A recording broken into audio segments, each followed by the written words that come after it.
PIA کا فضائی operation بحال، وزیر خزانہ ڈاکٹر شمشاد اختر کا خسارہ برداشت کرنے سے انکار۔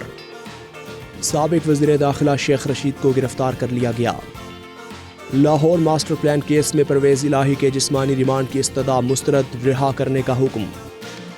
کراچی میں پیر سے بدھ تک بارش کا امکان۔ بھارت نے سری لنکا کو شکست دے کر ایشیا کپ جیت لیا۔ اخلاقی قوانین کی خلاف ورزی پر پاکستان میں سابق امریکی سفیر رچرڈ اولسن کو 3 سال قید کی سزا سنا دی گئی۔ برازیل میں مسافر بردار چارٹر طیارہ گر کر تباہ، 14 افراد ہلاک۔ ضرورت پڑنے پر یورپی یونین سے راہیں جدا کر سکتے ہیں ترک صدر اردوان کا انتباہ۔ لیبیا میں سیلاب سے 11,000 سے زائد ہلاکتوں کی تصدیق، 10,000 سے زائد تاحال لاپتہ۔ جی یہ تھی 60 سیکنڈ نیوز، اور 60 سیکنڈ نیوز میں آپ نے دیکھا دنیا میں کیا ہو رہا ہے، کیا ہو رہا ہے بھائی، کیا ہو رہا ہے، بہت کچھ ہو رہا ہے، بہت ہی ہو رہا ہے بھائی۔ اچھا جی بالکل، تو اب ذرا آگے بڑھتے ہیں، اور جو میں کرکٹ کی بات کر رہا تھا تو وہ آپ نے دیکھا میچ؟ میں نے نہیں دیکھا، نہیں میچ نہیں دیکھا، دیکھنے سے پہلے ختم ہو گیا وہ، اس کو کیا دیکھتا بندہ؟ ابھی میں موڈ بنا رہی تھی بیٹھنے کا، تو وہ مجھے لوگوں نے کہا جاؤ موڈ بھی آپ پاکستان انڈیا میچ نہیں بناتی ہیں، آپ بناتی ہیں سری لنکا انڈیا فائنل دیکھنے کا موڈ، بھی آپ کا موڈ صحیح نہیں ہے، میں بتا رہا ہوں آپ کو۔ لوگ بیٹھے ہوئے تھے گھر میں، وہ دیکھ رہے تھے، میں نے کہا چلو میں بھی آ جاتی ہوں، انہوں نے کہا اب تو کیا آ رہی ہے، سب ختم، چل چلو سب ختم واپس۔ وہ تو 50 رن پہ ایسے آؤٹ ہوئے بیچارے، ایسے آؤٹ ہوئے، پتہ نہیں ان کے ساتھ کیا ہوا۔ اچھا سری لنکا کے لوگوں کا کیا حال ہوگا، جو سارے گراؤنڈ میں جو لوگ فائنل دیکھنے کے لیے آئے ہوئے تھے، صحیح بات ہے، ویسے ان کا کیا حال ہوا ہوگا کہ یہ اپنے ہاتھوں اپنے آنکھوں سے انہوں نے جو بربادی کا مظاہرہ دیکھا، ہائے ہائے ہائے، بس واقعی برا حال ہوا ہوگا ان بیچاروں کا، اور اللہ ان کو صبر دے۔ 50 رن پہ آؤٹ کر کے، اور 8ویں مرتبہ بھارت جو ہے وہ ایشین یہ چیمپئن بن گیا، ایشیا کپ جیت لیا اس نے۔ اور محمد سراج بھائی، محمد سراج ویری گڈ، سرجو شاباش، سرجو شاباش، 6 وکٹیں لے لی تم نے، پہلا بالر انڈیا کا جس نے 6 وکٹیں لی ایک میچ میں، اور fastest to reach 5 wickets in an innings, یہ بھی زبردست ریکارڈ اس کا۔ اب وہ سمجھ میں نہیں آ رہا کہ ہضم کیسے ہوگا بھارتیوں کو، یہ تو محمد سراج تو مسلمان نکلا، یہ مسلمان نکلا، اور بالکل دیکھو اسی چیز سے نا آپ کو پتہ چلتا ہے کہ اگر آپ ساتھ ایکا رکھ کے رہیں گے نا زندگی میں تو آپ کا ہوگا اس سے فائدہ، اگر آپ بٹ جائیں گے تو ہوگا نقصان۔ اور اس کی ایک اور مثال یہ ہے کہ دیکھیں آپ نے وہ کوریڈور بنایا ہے نا، اب مسلمانوں کے ممالک سے گزار رہے ہیں ان کو، یہ مطلب ادھر سے بھی جائے گا، سینٹرل ایشین اسٹیٹ سے بھی جائے گا، وہاں پر میجورٹی مسلمان رہتے ہیں، تو ادھر بھی مسلمانوں کی ضرورت آپ کو ہے، سمجھ، لیکن آپ کو یہ بات آ نہیں رہی ہے کہ ہر طرف ہر میدان میں سب اکٹھے ہوں گے، ایک دوسرے کی مدد کریں گے، مشکل میں بھی تو مطلب کوئی سیلاب آتا ہے، یہ کوئی تھوڑی پوچھتا ہے بھائی مسلمان ہو یا ہندو ہو، کھانا تو دے دیتے ہیں نا ان کو بغیر پوچھے۔ تو یہ آپ لوگ بھی یہ کام کرتے ہیں، لیکن دل میں اتنا بغض آپ لوگوں نے بھی رکھا ہوا ہے، یہ میں بھارتیوں کو کہہ رہی ہوں، یہ میں تو تھوڑا سا احساس کریں، اپنا کریں، بے شک ہمارا نہ کریں، اپنا کریں کہ آپ ڈیوائیڈ کر کے اپنا کتنا نقصان کر رہے ہیں، لوگوں کا تو ہو رہا ہے سو ہو رہا ہے۔ لیکن بہرحال یہ میچ اور جو ہو گیا، آپ بھی سمجھے، تم نے اچھی بالنگ کی ہے، گڈ، شاباش، اسی طرح سے کرکٹ کھیلتے رہو، انٹرٹین کرتے رہو سب کو بھائی، اور اچھا کھلاڑی جو بھی ہوگا ہم تو اس کی تعریف کرتے ہیں۔ تو ایک کام کرتے ہیں، وقفہ لیتے ہیں، وقفے کے بعد واپس آتے ہیں، پیسہ نکلا آپ سے کچھ بات چیت کریں گے، ہیں کچھ نہیں، کیا کریں، کیا وقفے کے بعد آ کے بتاؤں گی میں آپ کو۔ جیبیں خالی ہیں آپ کی؟ جیبیں میری خالی ہیں، میں پاکستانی ہوں، میری جیب خالی ہے بھائی، بس اب آج ہم آپ کی جیبیں بھریں گے، ادھر ہی پڑھیں گے، مارننگ شو پہ بھریں گے ہم، اور آپ کی جیبیں بھریں گے۔ یا اللہ، بس ہونے والا ہے، کچھ ہونے والا ہے۔ ناظرین ایک بریک کے بعد ملاقات کرتے ہیں آپ سے، ہمارے ساتھ رہیے گا۔ صبح سویرے پاکستان، صبح سویرے پاکستان، صبح سویرے پاکستان۔ ویلکم بیک جی، اویس کی جیبیں بھرنے کا وقت آ گیا ناظرین، ریال ہو، پاؤنڈ ہو، ڈالر ہو، سچا دوست کیا چاہیے آپ کو، آپ بتائیں، جو بھی دے دیں، جو بھی دے دیں، تو بس ٹھیک ہے، آپ بس یہ ہے کہ زیادہ ہے بھائی، زیادہ ہے، دیواروں میں ٹھوسے ہوئے تھے، سیف بنائے ہوئے تہخانوں میں، اس میں گھسائے ہوئے تھے، اتنے ڈالر، پاؤنڈ اور ریال ہے کہ آپ کی آنکھیں چوندے آ جائیں گی۔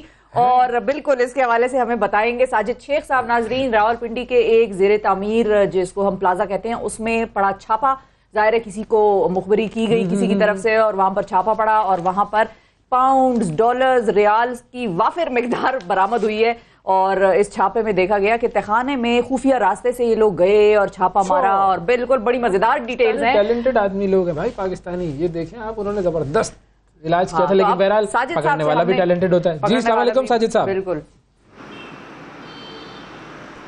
وعلیکم السلام. جی ساجد صاحب, جی ساجد صاحب بتائیے یہ کون سا پلازا ہے, کون سی جگہ ہے, اور اس میں سے کیا کیا برآمد ہوا ہے؟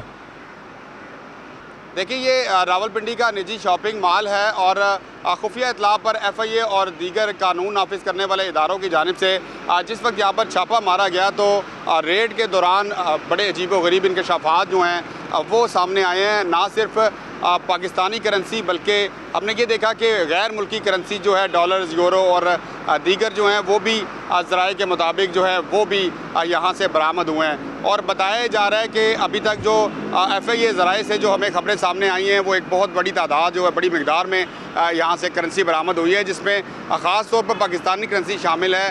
ابتدائی طور پر جو تخمینہ لگایا گیا تھا اس کے مطابق 40 کروڑ سے زائد جو ہے وہ 40 کروڑ 4 لاکھ کے قریب جو ہے وہ کرنسی برآمد ہوئی تھی. یہ ایک آفیشیل جو ہے وہ بات سامنے آئی تھی جو کہ نجی پلازا مالکان کے وکیل کی جانب سے تھی. جبکہ ذرائع سے جو چیز ہمیں پتہ چلی, آلدو کہ ایف آئی اے کی جانب سے کوئی آفیشیل اسٹیٹمنٹ تو اس پہ جاری نہیں کیا گیا, مگر ذرائع کے مطابق یہاں سے ایک خطیر رقم جو ہے وہ برآمد ہوئی ہے. اور اس کے بعد ہم نے دیکھا کہ یہ ایک لمبا پروسیس تھا جو 8 سے 10 گھنٹے تک جاری رہا. پھر ہم نے یہ دیکھا کہ اس میں سیمنٹڈ جو ہیں وہ بلاک بنائے گئے تھے اور اس کے اندر تجوریاں جو ہیں وہ فٹ کی گئی تھی اور اس کے بعد تجوریوں کو کاٹنے کے لیے کٹر منگوائے گئے. یہ بتائیں یہ بھی پتہ چلا کوئی مالک کون تھا. دیکھیں یہ نجی ہاؤسنگ سوسائٹی کے مالک بتائے جا رہے ہیں اور یہ بتایا جا رہا ہے کہ ان کی جانب سے جو اسٹیٹمنٹ سامنے آئی انہوں نے یہ کہا کہ چونکہ کچھ فائلز فروخت کی گئی تھی اور اس کی یہ رقم یہاں موجود تھی, جبکہ ذرائع کے مطابق یہ بھی بات سامنے آئی کہ نجی بینک جو ہے وہ یہاں پر بنایا گیا تھا اور یہی وجہ ہے کہ اس کو وہاں پر رقم کو وہاں پر رکھا جاتا تھا. اور اب جس وقت پولیس کو انگیج کیا گیا اور جب ایف آئی اے آئی اور دیگر قانون نافذ کرنے والے ادارے آئے تو ہم نے یہ بھی دیکھا کہ نہ صرف پلازا کو سیل کیا گیا بلکہ چاروں طرف جو ہے وہ نفری پھیلا دی گئی اور یہ جو رقم گننے کا جو پروسیس تھا وہ شروع ہوا اور اس میں ہم نے دیکھا کہ ایک لمبا ٹائم لگا. بالکل ٹھیک ہے, بہت شکریہ ادا کریں گے ساجد شیخ صاحب ہمارے نمائندہ میں آگاہ تفصیلات سے. اور بڑا ہی زبردست یہ معاملہ ہے بھائی, اس پلازے کے آس پاس گزرنا چاہیے, کوئی ایک آدھ ڈالر مل جائے گا وہاں پر پڑا ہوا ابھی. لیکن تھینک یو ساجد صاحب, بہت شکریہ. ایک وقفہ لیتے ہیں. صبح سویرے پاکستان. ویلکم بیک جی, صبح سویرے پاکستان میں ایک مرتبہ پھر خوش آمدید. پیر کا دن ہے, پیر کا دن میں آپ کو جو وہ کیا کہتے ہیں انرجی موٹیویشن دینے کے لیے آج ہم نے کچھ انتظام کیا ہوا ہے شاعری کا. اور شاعری جو ہے وہ ہم سب جانتے ہیں کہ انسان جب شاعری سنتا ہے, اچھی شاعری سنتا ہے, تو وہ جو لطافت ہے اس شاعری کی, الفاظ کی, خیال کی, وہ شاعر کے زبان سے اور اس کے کلام سے آپ کے ذہن تک منتقل ہوتی ہے اور آپ کے ذہن کو تر و تازہ کر دیتی ہے. کیا کنیکشن ہے بھائی, نیوٹرونز اور الیکٹرونز جا رہے ہیں ذہن کی تاروں سے ہوتے ہوئے.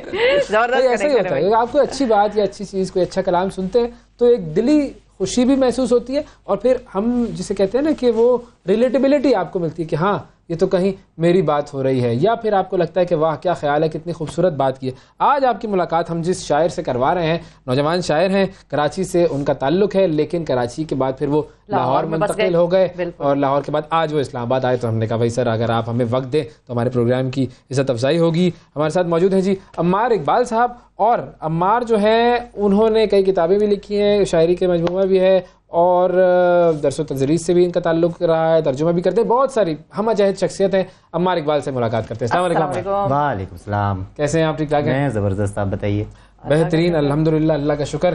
یہ شاعر جو ہے کیسے بنا جاتا ہے, کوئی اس کا کوئی فارمولہ ہے بھائی؟ بڑے بہت سارے لوگ جو ہیں وہ نہیں, شاعر کیا تقریباً کسی بھی حوالے سے آپ بات کریں نا, بلکہ یہاں اکثر میں پکاسو کی ایک لائن اکثر ریپیٹ کرتا ہوں کہ وہ کہتا ہے کہ پیدا ہر آدمی آرٹسٹ ہوتا ہے, بس وہ زمانے کے ساتھ ساتھ کوئی اس آرٹ کو اپنے پریزرو کر پاتا ہے, کوئی اس زمانے میں بہ جاتا ہے, ورنہ اپنا اظہار تو ہم سبھی نے کرنا ہے, اپنا ایکسپریشن سب نے کرنا ہے. بالکل. اب وہ ایکسپریشن کے لیے کوئی گفتگو کر کے پورا ہو جاتا ہے, کوئی کسی نہ کسی آرٹ فارم کی طرف لکھنا شروع کر دیتا ہے, کوئی لکھنا شروع کر دیتا ہے, یہ خاموش ہو جاتا ہے, وہ بھی ایکسپریشن ہوتا ہے, وہ بھی ایکسپریشن ہوتا ہے. بالکل, کہ اب میں کچھ نہ بولوں گا.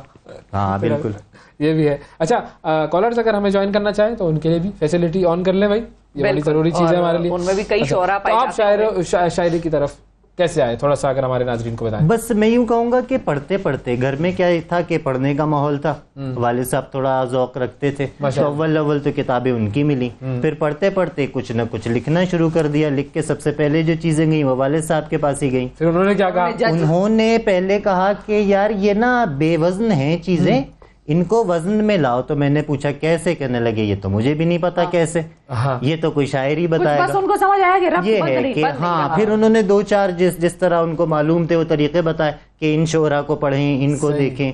پھر آہستہ آہستہ کر کے لکھنا شروع کر دیا. پھر ایک آدھ جگہ کسی مشاعرے کی دعوت ملی تو وہاں گئے. پھر اس کے بعد سلسلہ ایسا چل نکلا کہ باقی ساری چیزیں پیچھے رہ گئیں. بس پھر صرف شاعری کے ہی ہو گئے آپ. بالکل, کیا ہی بات ہے. تو ہم ذرا کچھ کلام کی طرف بھی چلتے ہیں, گفتگو ہوتی رہے گی, ہماری کچھ نیوز ہے وہ بھی ہم بتاتے رہیں گے, اور آپ سے جو ہے وہ یہ بالکل ضروری ہے, بلکہ شعر بھی نیوز ہی ہے. جی, تو کہاں سے, کمال ہے سے آغاز کریں کچھ؟ میں بالکل وہ پیش کرتا ہوں. چلے, وہ اشعار اکثر لوگ سنتے ہیں کہ وہ پے کرے جمال ہے کمال, وہ پے کرے جمال ہے کمال ہے, وہ پے کرے جمال ہے کمال ہے, وہ حسن بے مثال ہے کمال ہے. وہ پوچھتے ہیں آپ کیوں بدل گئے, وہ پوچھتے ہیں آپ کیوں بدل گئے, یہی میرا سوال ہے کمال.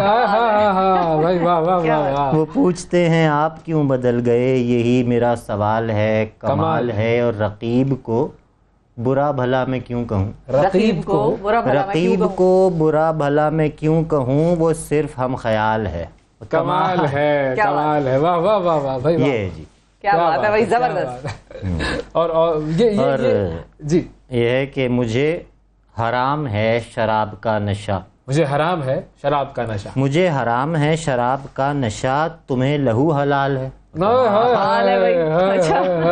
یہ کمال ہے بھائی, واہ واہ واہ واہ. یہ کس سے انسپائر ہو کے لکھی تھی بھائی؟ بس یہ خود بخود. کبھی کبھی ایسا ہوتا ہے بلکہ شاعر کو خود نہیں پتا ہوتا کہ وہ کہاں سے انسپریشن لے رہا ہے. یہ مطلب ہاں بالکل آتے ہیں غیب سے یہ مضامین خیال میں.